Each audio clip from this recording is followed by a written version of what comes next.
session on the challenges of sustainability, theology, and ethics, theological and ethical perspectives, and we're delighted to represent the Ma'ayan Center for Sustainability, Jewish Philosophy and Ethics at Bar-Ilan University, which is housed at the Department of Jewish Philosophy, and to present the research and works of our wonderful postdoctoral fellows who are all here, or nearly all here, and to hear the fruits of all of their work and thinking over the past year. So it's really a great joy. What we have today is really a mini kenes, a mini conference. We have 3 sessions today. No one's paying me to advertise this. I'm just sharing the information, but there are another 2 sessions afterwards as well. So we'd be happy to see you. Then. So we don't need to change the order. Our first speaker is גילה אמאטי. Dr. גילה אמאטי holds a PhD in theology and religion from the University of Oxford. She is a postdoctoral fellow at the Weisfeld Family Foundation, Ma'ayan Center for Jewish Philosophy and Sustainability at Bar-Ilan University, and a recipient of the Gerald Westheimer Career Development Fellowship from the Leo Baeck Institute. Her research focuses on Rav Kook, Lebensphilosophy, and eco-theological interpretations of modern Orthodox Jewish thought. גילה. Okay, so good morning, everyone. Thank you for being here. So today I want to begin by returning to a question that has animated religious, philosophical, and ecological reflection for centuries. What is the nature of the human being? What is our place in the natural order, and what kind of responsibility, if any, arises from that place? Rav Soloveitchik's Emergence of Ethical Man offers a striking and, I would argue, urgently relevant response. Compiled posthumously from 10 handwritten notebooks, the work grapples with the challenges that evolutionary theory poses to traditional notions of human distinctiveness. Rather than rejecting these challenges, Soloveitchik engages them head-on, crafting a vision of humanity that is both grounded in the natural world and elevated by ethical and spiritual aspiration. In my paper, I show how Soloveitchik, throughout the emergence, develops a Jewish ecological ethics shaped by a complex engagement with the philosophy of Henri Bergson. One of the most surprising aspects of the emergence of ethical man, in fact, is Soloveitchik's deep engagement with Henri Bergson, despite his earlier condemnation of the philosopher in Halachic Man. There, he grouped Bergson with Nietzsche and Heidegger as champions of irrationalism and chaos. Yet, in the emergence, Bergson becomes a key influence in Soloveitchik's reinterpretation of the place of humans within nature. Soloveitchik now selectively reclaims Bergson's ideas to develop a Jewish anthropology grounded in Genesis and rabbinic thought. So in the emergence, Bergson is explicitly cited 3 times in central discussions. The first time is quoted regarding in part 1, in his discussion of the individual embeddedness in nature. The second time is quoted in part 2 of the book, where he refers to the distinction between instinct and intelligence. And the third time, he refers to Bergson in part 3 of the book, when he speaks about the aesthetic roots of the first sin. In addition to these different references, the spirit of Bergson's creative evolution and the true sources of morality and religion permeates much of Soloveitchik's reflections, particularly, I argue, in his portrayal of the charismatic figures such as Abraham and Moses as bearers of an open morality. Through careful and at times strategic reinterpretation, Soloveitchik integrates Bergsonian themes into a broader theological narrative of sin, exile, redemption, and ecological restoration. I will now explore how Soloveitchik engages with Bergson across the emergence to shape his ecological vision of Judaism. Soloveitchik begins the emergence with a re-examination of Genesis 1, in which he challenges traditional anthropocentric readings that sever humans from the rest of creation. Rather than seeing human beings as rulers over a world made solely for their use, Soloveitchik insists that Genesis portrays a continuum of life. Plants, animals, and humans share a fundamental ontological structure. While humans are the most developed form along this spectrum, they do not stand outside or above it. He writes, I quote, "Here we grasp one of the most characteristic features of the Jewish anthropological philosophy, the deep feeling of man's basic harmony with organic nature, a harmony emerging from uniformity, is the most silent feature of that philosophical formula. Man may be the most developed form of life on the continuum of plant-animal-man, but the ontic essence remains identical. End of quote. Moreover, Solovychik frequently and distinctively employs the expressions Mother Earth and Mother Nature. The use of such terminology is striking, as it lacks precedence in traditional Jewish sources and evokes associations with pagan or mythological discourse. Nonetheless, through these expressions, Solovychik conveys the idea that humanity emerges from and remains intrinsically bound to the natural world, thereby emphasizing a profound ontological interconnectedness. This perspective challenges anthropocentric hierarchies that have historically justified exploitation. Instead, Solovychik presents a vision of ecological humility, wherein all life reflects divine vitality and shares in the sanctity of creation. He writes, I quote, "As long as man lives within the bounds set by his creator, which accentuate his naturalness, he remains Ben Adam, the son of Mother Earth, and may claim asylum in her lap." End of quote. Solovychik's ecological sensibility may reflect his reaction to contemporary ideologies such as that of the National Socialist doctrine of blood and soil, which blamed monotheism, particularly the Judeo-Christian tradition, for desacralizing nature. One can also speculate that his response is shaped by the influence of Lynch White's seminal article published in 1967, The Historical Roots of Our Ecological Crisis, which argued that Judeo-Christian theology, anthropocentrism, contributed to environmental degradation. Solovychik defends the Hebrew Bible and rabbinic thought, claiming that Judaism never divorced humans from nature nor condoned their domination over it. In part one of the Emergence, and in an interesting move, Solovychik compares the human condition to that of plants to reflect on themes of nationalism and belonging. He introduces the concept of within without parallelism, which asserts that all living organisms survive by maintaining a balance between their internal structure and the external environment. While inanimate objects either remain isolated or fully merged with their environments, living beings, including humans and plants, must continuously interact with their surroundings to maintain existence. Solovychik highlights plants' distinctive integration into their environment, asserting that humans, despite their ability for mobility and autonomy, share this fundamental rootedness. He further develops this perspective through his dialogue with Bergson, which is explicitly quoted in a significant footnote.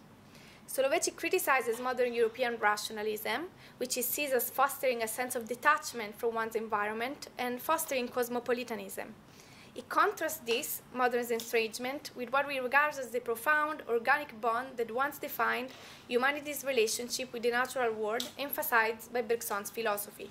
He elaborates, I quote, "In the last century, European intellectuals thought that one becomes more man in proportion as one dissociates himself from his fatherland. The ideal of cosmopolitanism implies detachment from fixed surroundings. On the contrary, the corporate state ideal places man within a certain segment of Mother Nature and apprises this as the highest virtue. With the return of certain philosophers to a rehabilitation of the primitive immediacy of naive knowledge, the contact between man and the world outside becomes more intimate." In brackets, he writes Bergson's Elan Vital, intuition, end of quote. In this passage, Solovychik draws explicitly on Bergsonian themes to construct his vision of humanity as intimately connected to nature and to a specific national landscape. However, his interpretation of Bergson as supporting a nationalist political philosophy marks a significant departure from Bergson's original thought. Indeed, in the two sources of morality and religion, Bergson emphasizes humanity's intuitive connection to nature as fostering universal rather than geographically limited solidarity. He illustrates that this universalism through the example of mystics, whose experience of deep connection with Elan Vital and the interconnectedness of existence transcends communal attachments.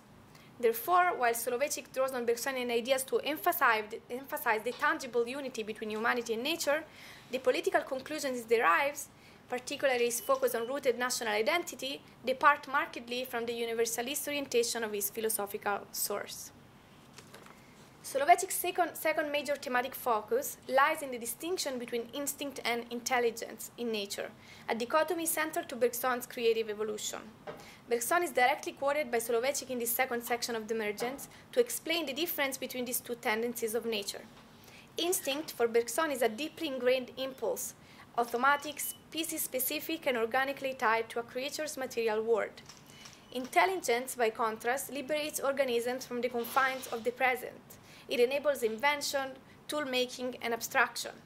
Importantly, Bergson argues that instinct and intelligence are not rigid categories, but tendencies that coexist and overlap in various ways. Solovychik adopts explicitly this Bergsonian framework to reflect on what distinguishes human beings from animals in the Bible and Jewish tradition. He acknowledges that biologically we differ little from animals. Biblical and rabbinic texts frequently draw parallels between humans and animals, and the halachic laws pertaining to mortally wounded animals, trefa, apply equally to people.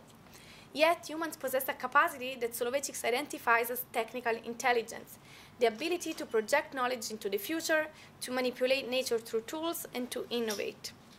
However, Solovychik warns that technical intelligence, when mechanized and directed by self-centered hedonism, can also have detrimental outcomes.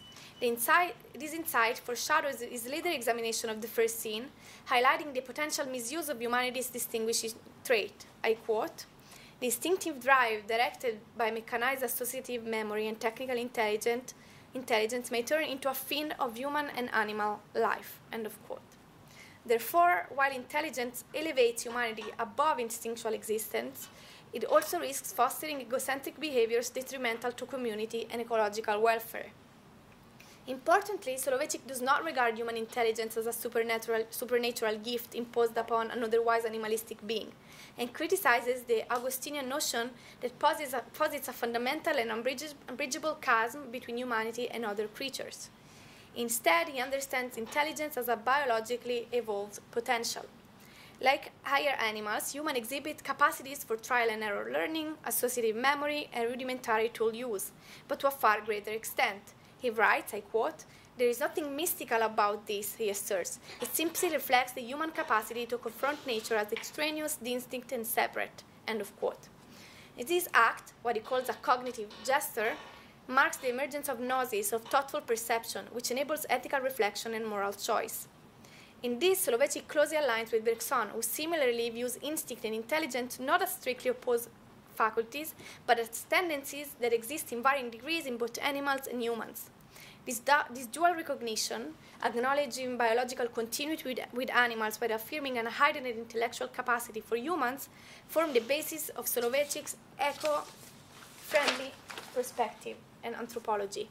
He insists that humans remain part of the natural order, not above or outside it, even as they exercise greater cognitive and ethical agency.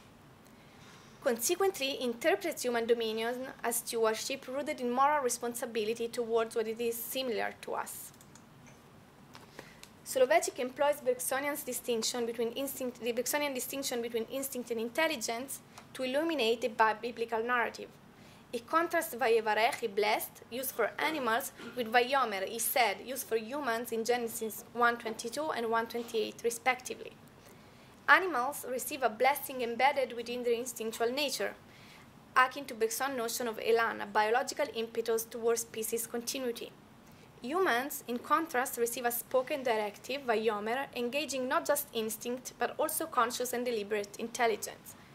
While animals automatically enact their biological blessings, humans become conscious and ethically accountable through explicit divine communication.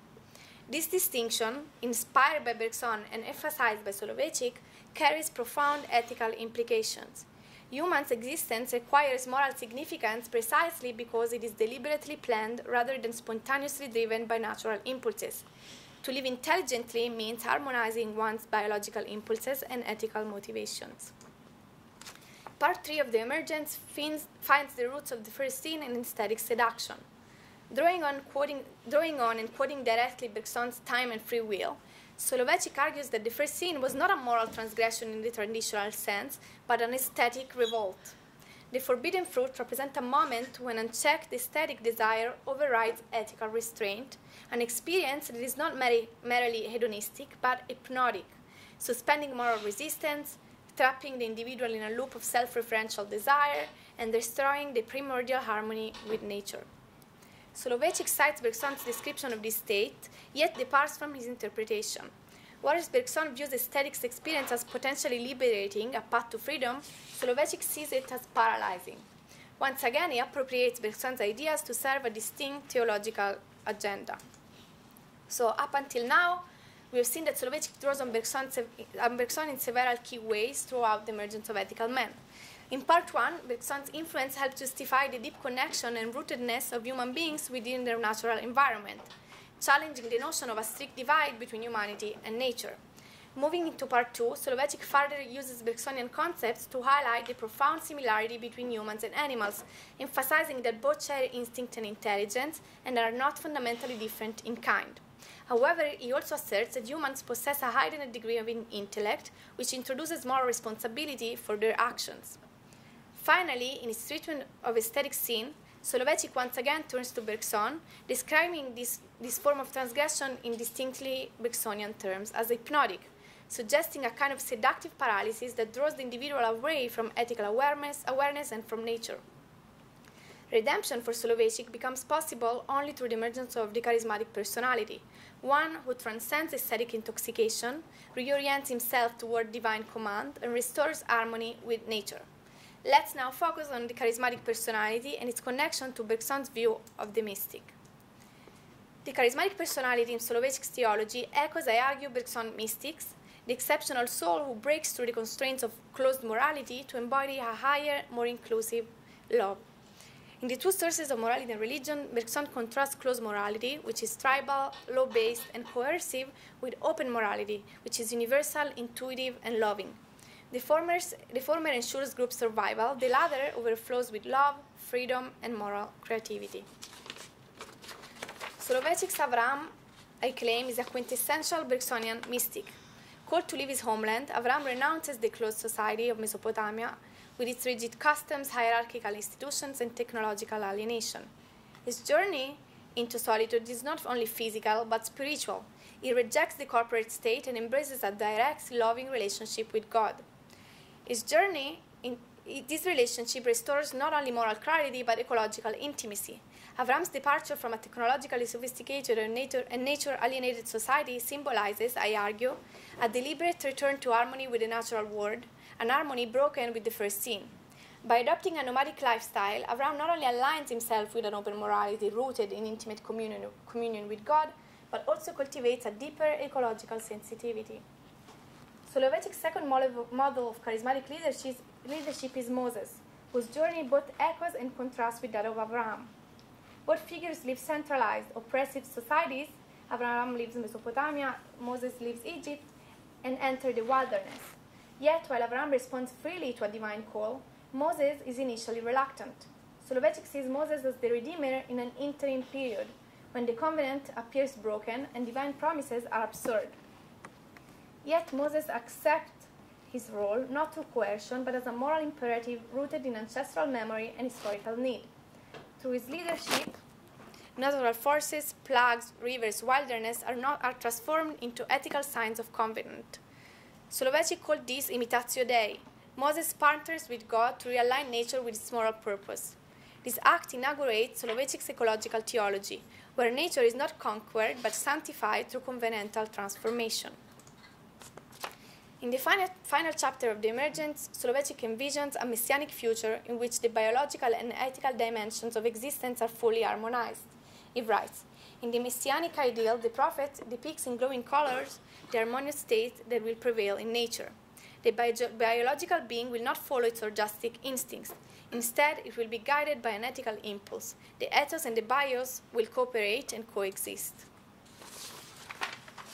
Soloveitchik states that the Redeemer is God's, I quote, is God's emissary who brings about this wondrous state. Moses, the first Redeemer, began the work. The Messiah will bring it to completion. End of quote. In this light, the goal of the covenant and the mission of the charismatic personality take on a distinctly ecological dimension. Soloveitchik envisions in the Messianic age a return to the antediluvian state of harmony between humanity and nature, a return achieved not through innocence, but through conscious covenantal engagement. To conclude, in The Emergence of Ethical Man, Soloveitchik presents a philosophical anthropology that challenges the strict divide between humanity and nature. Drawing on Bergson, he reinterprets Genesis to show an evolving human-nature relationship, deep connection in Genesis 1, alienation in Genesis 2, and restoration through figures like Abraham, Moses, and the Messiah at the end of his book. These charismatic leaders embody an open morality that re-sanctifies nature. Solovyetchik affirms biological continuity with all life, while highlighting humanity's moral responsibility. Redemption for him is not escape, but ethical reunion with nature. His work thus offers a distinct Jewish eco-theology, uniting covenant, moral agency, and ecological renewal. Thank you.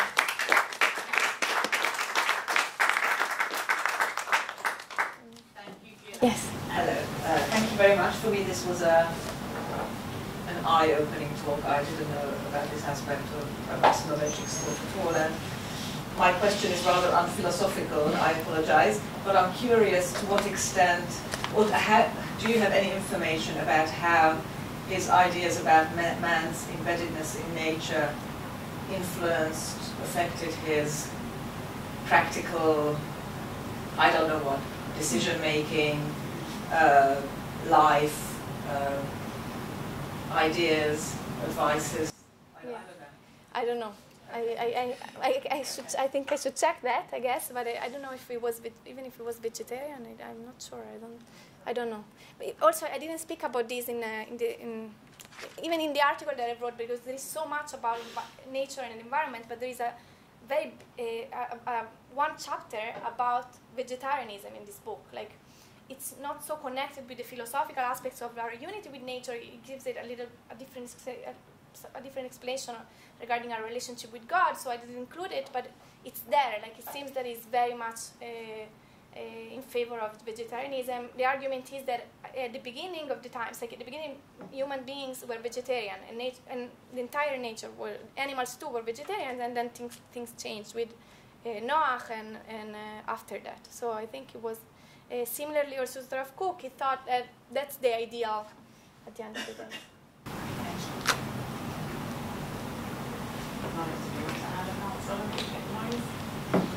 Or maybe you know. No, I mean, all I was going to answer is that I think that Rav Solovyetchik is the philosopher that brings modern life and Jewish life together. I think this is an amazing example of that. I don't know that you want to say like, oh, he got involved in environmental protectionism or animal rights. And it's not that. He's really the basis for other people to take these kinds of ideas forward. That's the only thing. When I'm thinking about all that I've read of Solovyetchik, this is just another piece of the philosophical puzzle block, making Judaism relevant to modern life. To modern, yes. I've done a little bit of research on something of Hersch's view on creation and nature, and I see a lot of comparisons or analogies between Solovyetchik, what he said so beautifully, and Hersch.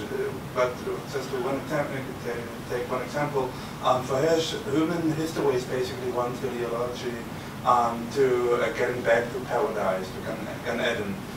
And taking from there, did you do any comparisons to Hersch or other Orthodox and Orthodox thinkers?